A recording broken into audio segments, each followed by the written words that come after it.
दोस्तों, state bank of India PO में 1500 से ज्यादा ऑफिसर्स की वैकेंसी आ चुकी है और सैलरी भी बड़ी धमाकेदार है। एसबीआई ने लिख कर दिया है कि 21,97,000 सालाना पैकेज, यानी लगभग 1,80,000 सैलरी आपकी इसमें रहने वाली है। पर क्या वास्तव में इतनी अकाउंट में आएगी, वो मैं आपको समझाऊंगा। और इस बार कुछ बड़े बदलाव भी करे हैं, तो सारी जानकारी मैं आपको दे रहा हूं। पूरा वीडियो देखिएगा, पूरी इंफॉर्मेशन क्लियर होगी। तो देखिए, जो सबसे बड़े बदलाव हैं उनको हम देखते हैं। पहला तो भाई, वैकेंसी की संख्या अच्छी इस बार आपको देखने को मिल रही है। सेकंड, नंबर ऑफ अटेम्प्ट्स में भी बदलाव किए गए हैं और डिस्क्रिप्टिव पेपर भी इस बार थोड़ा सा पैटर्न उन्होंने चेंज किया है। तो सारी बातों को हम समझते हैं। देखिए, टोटल इसमें वैकेंसीज कितनी है, तो टोटल वैकेंसीज की संख्या है 1500। और आप यहां पे कैटेगरी वाइज भी देख सकते हो। इसमें दो प्रकार की वैकेंसी है, रेगुलर और बैकलॉग। तो रेगुलर यानी 1446 वैकेंसी है और बैकलॉग 54 वैकेंसी, ऐसे मिला के 1500 है। फॉर्म भरने की जो डेट है वो 18 जून से आपकी शुरू हो रही है ऑनलाइन रजिस्ट्रेशन, और 8 जुलाई इसकी लास्ट डेट रहनी है। और पीओ का एग्जाम है तो प्रीलिम्स भी होता है, मेंस भी होता है और इंटरव्यू भी होता है। तो सभी की तारीखें आपको दिख रही है। तो अगर प्रीलिम्स की बात करें तो अगस्त में है। इसके बाद आपका जो मेंस है वो आपका सितंबर में है। और इधर आपका साइकोमेट्रिक टेस्ट और इंटरव्यू जो है वो आप मान के चलिए अक्टूबर नवंबर के आसपास रहेगा। और प्री एग्जामिनेशन ट्रेनिंग भी कुछ विद्यार्थियों के लिए रहती है, तो वो आपकी जुलाई में यहां पे शेड्यूल्ड है। और फाइनल रिजल्ट भी ये लोग बता देते हैं कि नवंबर दिसंबर में आपका फाइनल रिजल्ट आ जाएगा। मतलब आप समझो कि अभी जून चल रहा है, अगर आपने सही ढंग से तैयारी कर ली, अच्छे से इसको सीरियस ले लिया, दिसंबर तक आपकी ये समझिए कि फाइनल रिजल्ट, और जनवरी या फरवरी तक आप ऑफिस में बैठे हुए होंगे स्टेट बैंक ऑफ इंडिया के। इतना फास्ट प्रोसेस बैंक का रहता है। आगे चलते हैं। 1 अप्रैल 2026 के हिसाब से आपकी मिनिमम एज 21, मैक्सिमम 30 है। बाकी कैटेगरी वाइज जैसे ओबीसी के लिए 3 साल का, एससी एसटी के बच्चों के लिए 5 साल का रिलैक्सेशन यहां पर मिलेगा। क्वालिफिकेशन की बात करें तो सिंपल आपका बस ग्रेजुएशन होना चाहिए 30/9/2026 के हिसाब से। अगर आपका फाइनल ईयर भी चल रहा है और रिजल्ट अगर 30/9/2026 के पहले आ जाता है तो आप फॉर्म भर सकते हो। और कोई भी आपका बैकग्राउंड है ना, आप टेक्निकल हैं, मतलब इंजीनियरिंग करा हुआ है, सीए बैकग्राउंड से आप हैं, तब भी इसका फॉर्म भर सकते हो। आगे चलते हैं। अब देखो सैलरी, यहां पर इन्होंने बेसिक पे लिखा है 48,480। ये बेसिक पे है, फिर इसमें एचआरए डीए सब मिला मिला लें तो सैलरी करीबन मान के चलिए 90,000 1 लाख के आसपास तक जाती है। पर आप कहोगे सर, यहां तो एसबीआई ने लिखा है कि सैलरी 21.97 लाख है। हमने 21.97 में 12 महीनों का भाग दिया तो ये मोटे मोटे तौर पे लगभग 1,83,000 के आसपास आया। पर इसमें मैं आपको बता देता हूं, ये एसबीआई का कहना है कि मुंबई जैसे शहर में ये सीटीसी है, कॉस्ट टू कंपनी। अब सीटीसी का मतलब यह होता है कि एक साल में आपके ऊपर टोटल कितना खर्च किया जाएगा। तो आप ये समझिए कि मुंबई जैसे शहर में अगर आप पीओ हैं, आपको एक 2 BHK फ्लैट भी मिलता है, तो मोटे मोटे तौर पे समझिए कि 40-50 हजार का रेंट तो वही हो जाता है। तो आप ऐसे समझिए कि अगर आपको 1 लाख रुपए सैलरी मिलती है, लगभग 50,000 आपको रेंट का मिलता है, लगभग 15,000 आपको पेट्रोल का मिलता है, फिर आपको चाय न्यूज़पेपर का मान लीजिए 5,000 मिलता है, ऐसा सब मिलाकर आपका महीने का सैलरी कितना बनेगा, 1,83 बनेगा, है ना। तो ऐसी सारी चीजें एसबीआई काउंट करता है, या उन्होंने लिखा भी है कि भाई डीए रहेगा, एचआरए रहेगा, सीसीए रहेगा, पीएफ रहेगा, कॉन्ट्रीब्यूटरी जो पेंशन आपका फंड है वो, NPS, LFC, medical facility, lease, rental, ये सब मिलाकर साल का आपको इतना पैसा या तो अकाउंट में आपके ऊपर खर्चा किया जाएगा, वो मिलाकर इतना है। लेकिन अब आपको लगेगा कि ये तो गलत बात है, लेकिन अगर बाकी बैंक से कंपेयर करोगे तो सैलरी तो बहुत शानदार है भाई।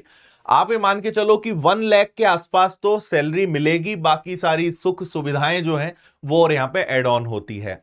और ये मुंबई का है, अगर छोटे शहरों में देखेंगे तो हर शहर का अलग अलग रहता है, तो ये है। लेकिन सैलरी बहुत बेस्ट है, बहुत शानदार है, करियर ग्रोथ बहुत अच्छी है, सैलरी फैसिलिटीज बड़ी शानदार है, और काम भी जबरदस्त करना ही पड़ेगा आपको, उसमें भी कोई डाउट नहीं है। आगे चलते हैं।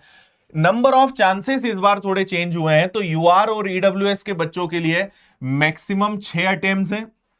और यूआर, ईडब्ल्यूएस, ओबीसी, पीडब्ल्यूडी जो कैंडिडेट्स हैं उनके लिए 9 अटेम्प्ट्स हैं। एसटी एससी के विद्यार्थियों के लिए कोई अटेम्प्ट्स की लिमिट नहीं है। और इन्होंने ये भी यहां पर क्लियर कर दिया है कि आपके प्रीलिम्स के अटेम्प्ट्स काउंट नहीं होंगे, आपके मेंस के अटेम्प्ट काउंट होंगे। तो अगर मेंस आपने अगर 6 बार दे चुके हैं पहले, तो अब आप नहीं दे पाओगे।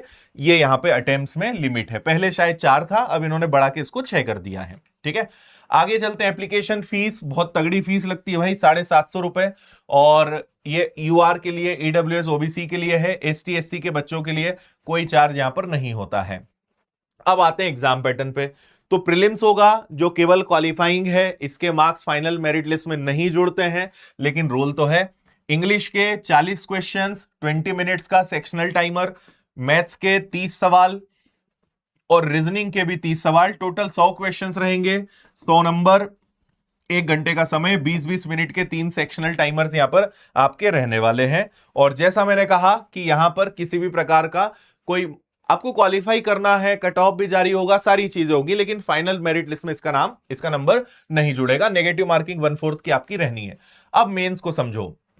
रीजनिंग और कंप्यूटर के 40 सवाल, 60 नंबर, 50 मिनट का टाइमर इसमें रहेगा।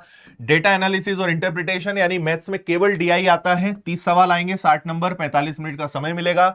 इसके बाद general awareness, economic, banking awareness के 60 क्वेश्चन, 60 मिनट, 60 मार्क्स और 45 मिनट का समय रहेगा। इंग्लिश के 40 क्वेश्चन, 20 नंबर रहेंगे, 40 मिनट का समय, यानी टोटल 170 सवाल, 200 नंबर का पेपर और 3 घंटे का आपको समय मिलना है। इसी के बाद आपका एक डिस्क्रिप्टिव पेपर होगा कम्युनिकेशन स्किल के लिए। तो आपकी ईमेल राइटिंग का टेस्ट होगा, 2 ऑप्शन मिलेंगे, उसमें से एक को करना है। सिचुएशन एनालिसिस एक आपको मिलेगा, अगेन एक चुनना है 2 में से। और आप रिपोर्ट राइटिंग या प्रेसिस राइटिंग कर सकते हो, कोई भी एक चीज आपको चुननी है, उसमें भी आपको 2 ऑप्शन मिलेंगे।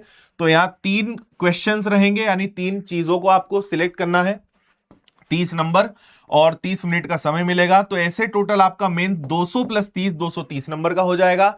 और समय 3 घंटे प्लस 30 मिनट, यानी 3 घंटे 30 मिनट का हो जाएगा। और यहां जो आपको ये वाला जो ऑब्जेक्टिव टेस्ट दिख रहा है, इसमें भी आपकी नेगेटिव मार्किंग रहेगी 1/4 की। और आपका जो मेंस है, यही आपका फाइनल मेरिट लिस्ट में बड़ा रोल, 75% जो रोल है वो मेंस आपका तय करेगा। ये हो जाने के बाद फिर आपका साइकोमेट्रिक टेस्ट होगा, जिसको हम इंटरव्यू के नाम से ही सामान्य तरीके से जानते हैं। लेकिन इसमें 2 चीजें मेनली होती है। देखो, पहला एक ग्रुप एक्सरसाइज रहेगा, जिसको आप एक प्रकार से ग्रुप डिस्कशन कह सकते हो, जीडीपीआई नाम से जो हम जानते हैं, तो वो है 20। और फिर आपका इंटरव्यू जो पीआई पर्सनल इंटरव्यू है, ऐसे टोटल 50 नंबर इसके आपके रहने वाले हैं। ये दोनों होने के बाद फिर आपकी फाइनल मेरिट लिस्ट जारी होती है।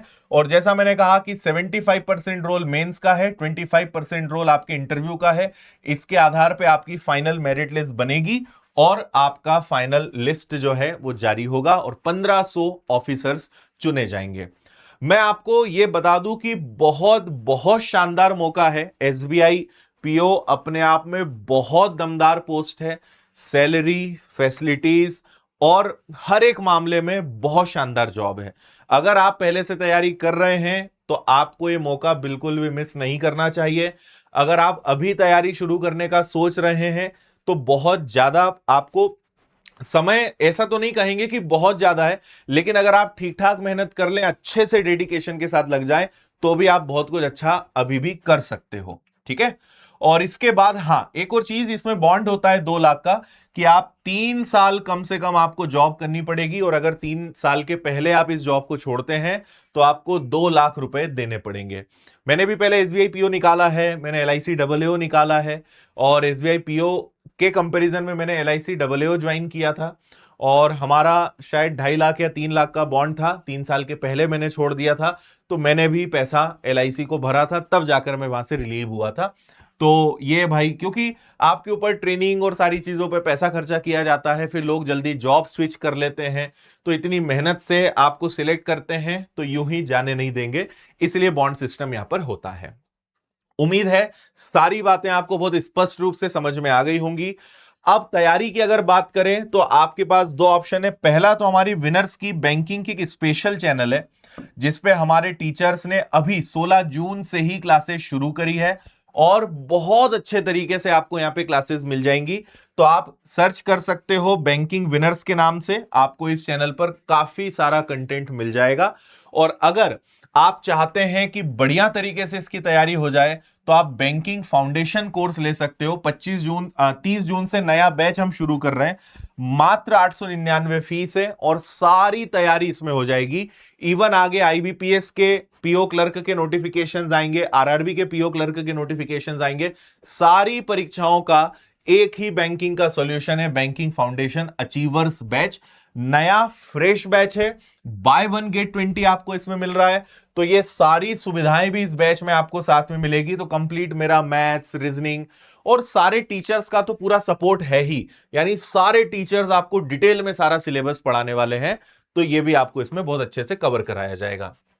तो अभी जून महोत्सव चल रहा है, उसके पहले आप फायदा ले लेंगे 20 तारीख के पहले, तो आपको मात्र 899 में मिल जाएगा। नहीं तो आगे जाके यही बैच लगभग डबल फीस में आपको मिलेगा। तो उसके पहले आप फायदा ले लीजिएगा। अच्छा मौका है कि अभी नोटिफिकेशन आया और जून महोत्सव अभी खत्म नहीं हुआ है, तो आप इसका फायदा विनर्स इंस्टीट्यूट ऐप पर जाकर ले सकते हैं। तो बैंकिंग फाउंडेशन बैच ज्वाइन करिए और शानदार तरीके से तैयारी करिए। YouTube पर मैं आपके लिए कई सारे वीडियोस लेकर आते रहूंगा कि कैसे आपको टाइम टेबल बनाना है, कैसे आपको स्ट्रेटेजी बनानी है, मैथ्स अच्छा कैसे करना है, रीजनिंग अच्छा कैसे करना है, सारी चीजों पर, सिलेबस डिस्कशन पर, सारी चीजों पर समय समय पर आकर मैं आपको गाइड करते रहूंगा। इसलिए जुड़े रहिएगा। और जो मेरा एक्सपीरियंस रहा है सारे एग्जाम्स को क्लियर करने का, वो सब भी मैं आपके साथ शेयर करूंगा। बाकी अगर आपके कोई भी डाउट्स है, क्वेश्चंस है, कंफ्यूजन है, तो आप कमेंट कर सकते हैं ताकि उनकी भी बात आगे की वीडियो में की जाए। फिलहाल इतना ही। Thank you. अपना ध्यान रखिए, खुश रहिए, मस्त रहिए, मुस्कुराते रहिए। जय हिंद।